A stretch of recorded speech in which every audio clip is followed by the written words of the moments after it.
बिस्मिल्लाहिर्रहमानिर्रहीम। अस्सलाम वालेकुम वरहमतुल्लाह। बच्चों कैसे हैं? ठीक हैं।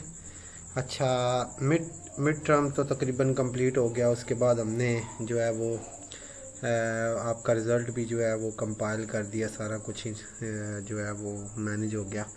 अब नेक्स्ट लेक्चर्स जो हैं वो जूम से हम हट के अब ज़रा एलएमएस की तरफ आएंगे। एलएमएस जो है ये यूनिवर्सिटी का नया सॉफ्टवेयर है, उसके ऊपर ही अब आप लोगों के लेक्चर्स कंडक्ट होंगे। आप लोगों को आईडीज़ वगैरह हमने प्रोवाइड कर दिए, तो आप लोगों ने लॉगिन करके भी देख लिया सारा कुछ। तो इंशाल्लाह अब जो ऑनवर्ड हमारी जो सेशन है वो एलएमएस के ऊपर ही होगा। तो स्टार्ट करते हैं आज का अकाउंटिंग का lecture, statement of cash flows. ठीक है, ये हमारा नेक्स्ट लेक्चर है। फाइनेंशियल स्टेटमेंट एनालिसिस से रिलेटेड है ये। ठीक है, फाइनेंशियल स्टेटमेंट में जो फोर्थ स्टेटमेंट होती है वो कैश फ्लो स्टेटमेंट होती है। नंबर 1 पे हम इनकम स्टेटमेंट बनाते हैं, फिर हम जो है वो बैलेंस शीट बनाते हैं, फिर स्टेटमेंट ऑफ इक्विटी भी होती है, और आखिर पे आती है स्टेटमेंट ऑफ कैश फ्लोज। तो ये हमने इससे पहले भी डिस्कस की हुई है स्टेटमेंट ऑफ कैश फ्लोज। तो अभी हम इंशाल्लाह इसको ज़रा देखते हैं। बेसिकली जो स्टेटमेंट ऑफ कैश फ्लो है ना, इसमें हम कैश रिसीट और कैश पेमेंट्स को रिपोर्ट करते हैं।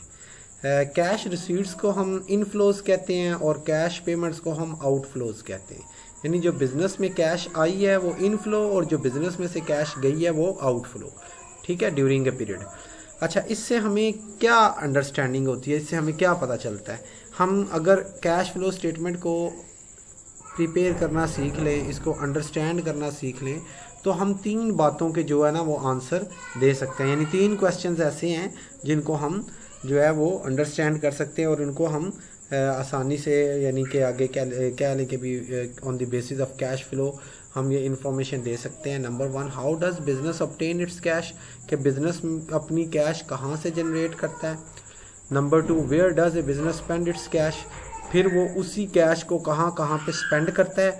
और फिर what are the changes in cash balance, वो एक्सप्लेन हम कर सकते हैं कि कैश बैलेंस कम हुआ या ज़्यादा हुआ, तो क्यों ज़्यादा हुआ। क्या हमारी पेमेंट्स ज़्यादा थी, क्या हमारी रिसीविंग ज़्यादा थी, या मतलब जो भी वो चेंजेस है हम वो कैश फ्लो स्टेटमेंट के थ्रू एक्सप्लेन कर सकते हैं। ठीक है, तो ये इसका इंट्रोडक्शन था। कैश फ्लो स्टेटमेंट का जो है वो इंट्रोडक्शन था।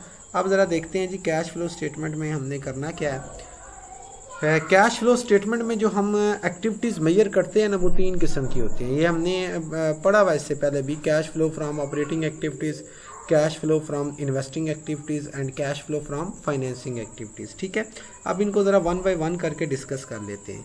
Cash flow from operating activities, तो बिज़नेस की जो वाइड एरिया होता है ना, वो ऑपरेटिंग एरिया होता है, कि जिसमें हमने बिज़नेस की जितनी भी एक्टिविटीज़ जो बिज़नेस के क्या है प्रॉफिट एंड लॉस से रिलेटेड होती हैं, इनकम एंड एक्सपेंसेस से रिलेटेड होती हैं, डेब्टर एंड क्रेडिटर से रिलेटेड होती हैं, वो उनको हम ऑपरेटिंग एक्टिविटीज़ कहते हैं। ठीक है, in this section we consider only the operating areas of the business such as revenue, expenses, debtors, creditors, यानी payment to debtors, payment to creditors and receiving from debtors वगैरह, सेल परचेज इसमें discuss होते हैं। ठीक है, आगे मैंने लिखा भी हुआ है। इनफ्लो कंसिस्ट ऑफ, यानी इसमें जो ऑपरेटिंग एरिया में इनफ्लो आएगी ना, ठीक है, यानी cash flow from operating activities जो में जो कैश रिसीव होगी, इनफ्लो होगी, वो through sales revenue, other revenues like dividend receive and collection from debtors वगैरह। इस तरह हम इनफ्लो करेंगे कैश को, यानी रिसीव करेंगे। और जो कैश आउटफ्लो होगी ऑपरेटिंग एक्टिविटीज़ की, उसमें हम एक्सपेंसेस जो पे किए हैं वो देखेंगे, पेमेंट ऑफ टैक्सेस जो गवर्नमेंट को दिए हैं वो देखेंगे, और पेमेंट टू क्रेडिटर्स वगैरह देखेंगे। ठीक है, ये अब आपका क्या सेक्शन आ गया, cash flow from operating activities. इसके बाद आ गया cash flow from investing activities. इसमें हमने देखना है कि हमने जो fixed and long term assets की जो परचेजिंग एंड सेलिंग की हुई है, ठीक है, ये इसमें इन्वेस्टिंग एक्टिविटी में रिकॉर्ड होगा इनका। अब इसमें जो इनफ्लो है, ठीक है, वो है selling investment and securities and sale of long term assets. ठीक है, यानी अगर आपने कोई किसी कंपनी में इन्वेस्टमेंट की हुई थी या कोई सिक्योरिटीज़ वगैरह परचेज की हुई थी, वो आपने सेल करके जो है वो इनफ्लो किया कैश का, यानी कैश रिसीव की, या कोई लॉन्ग टर्म एसेट आपने सेल कर दिया। ठीक है, तो कैश आउटफ्लो जो है, आउटफ्लो कैसे होगी, एक मिनट ज़रा, आउटफ्लो यानी कैश कहाँ कहाँ पे होगी। ठीक है, वो आप इन्हीं एसेट्स को जब परचेज़ करोगे, इन्हीं इन्वेस्टमेंट को जब परचेज़ करोगे, इन्हीं सिक्योरिटीज़ को जब परचेज़ करोगे तो उस पर आपको कैश पे करनी पड़ेगी, ठीक है, वो आपकी कैश आउटफ्लो हो जाएगी। सही हो गया। तो ये आपकी इन्वेस्टिंग एक्टिविटीज़ आ गई। और आगे जनाब जी नेक्स्ट है financing activities, cash flow from financing activities. अब ये जो है ना, ये इसमें बेसिकली आपका जो फाइनेंस, जो मेजर फाइनेंस है ना, वो कंसिडर होता है कि आपने कोई लोन वगैरह लिए हुए हैं या इशूइंग ऑफ स्टॉक जो है के थ्रू जो आपने कैश जनरेट की हुई है, या आपने कोई स्टॉक डिविडेंड पे किए हुए हैं, ठीक है, टू ये क्या लें कि भी स्टॉक होल्डर्स को जो dividend in form of cash पे किया हुआ वो आता है। अगर आपने कोई ट्रेड स्टॉक परचेज़ किया वो इसमें आता है। अब इसमें जो कैश इनफ्लो है उसमें issuing of stock, issuing of short term and long term debts, notes payable वगैरह, ठीक है। और इसमें जो कैश आउटफ्लो है उसमें payment of short term loans, यही जो हमने पहले कर्ज लिया था अब उसको हम पे कर रहे हैं तो उसके लिए आपको कैश पे करनी पड़ेगी। And payment of dividends to stock holders आ जाता है और परचेज ऑफ ट्रेजरी स्टॉक आ जाता है, ठीक है। अच्छा, ये तो थी जिस कैश रिलेटेड एक्टिविटीज़ जिसको हमने 3 किस्म की मेजर कैटेगरीज में हमने डिवाइड कर दिया। Cash flow from operating activities, cash flow from finance investing activities और cash flow from investing activities and then financing activities, sorry.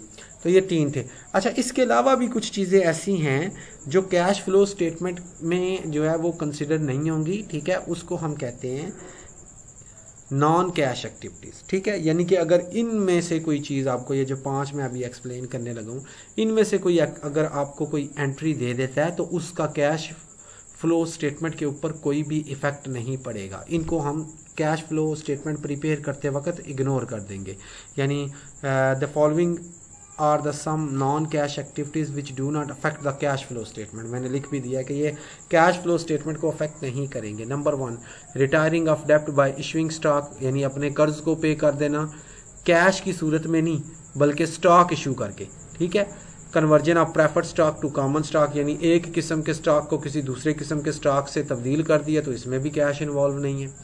Purchasing of long term assets bye issuing notes payable और bonds, कि कोई asset खरीदा है तो उसके बदले आपने उसको नोट्स पेबल या बॉन्ड्स वगैरह इशू कर दिए तो ये भी नॉन कैश एक्टिविटी है। Exchange of non cash assets for another cash non cash assets, ये भी होता है कि हम जब एक्सचेंज ऑफ गुड्स करते हैं, ठीक है, फॉर गुड्स, तो वो भी नॉन कैश ट्रांजैक्शन है, उसका भी कोई इफेक्ट कैश फ्लो स्टेटमेंट के ऊपर नहीं होता।